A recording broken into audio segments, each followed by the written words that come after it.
behalf of the group of Europe of Freedom and Direct Democracy, Mr. Farage. Thank you. I don't think I've ever heard so little criticism of the United Kingdom in this chamber in all my life. And I guess that doesn't really take much working out, does it?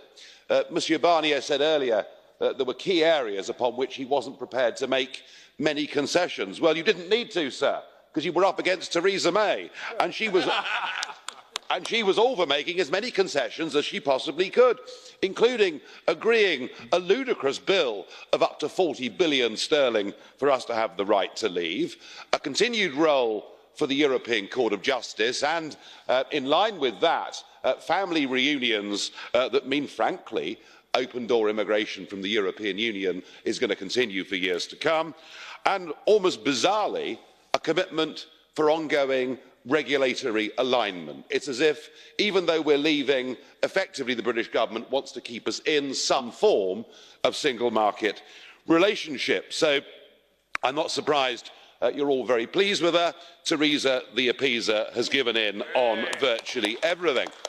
But as an observation in an exercise of power, it's fascinating. Whether we like or dislike the European Union, we can't deny the power that it's got, because you managed to make a British Prime Minister leave Downing Street in the middle of the night, fly to Brussels to go and forge an agreement with unelected bureaucrats based in Brussels. I mean, it's a form of ritual humiliation which she was prepared to put herself through. She has danced to your tune all the way through this. You must be very, very pleased indeed. And now we enter into what perhaps may be the biggest deception yet played on the British public. She is seeking a transition phase. And there are one or two comments here about whether the Brits will get that phase. Well, of course they will, because we're volunteering to go on paying the membership fee, to accepting all the existing rules, all the new rules. We will effectively, once transition is granted, have left the European Union at the end of March 2019 in name only.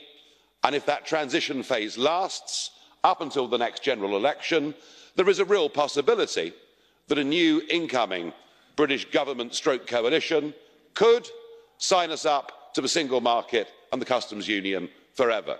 So I do understand why many in this place feel encouraged by the performance of our Prime Minister, and I can assure you increasingly millions who voted for Brexit are feeling frustrated, perhaps even now moving to the point of anger. It's the same story across the whole of the West. The aspirations of the people and the aspirations of our political leaders and class are in a very, very different place. I fear Brexit, at some point in the future, may need to be refought all over again.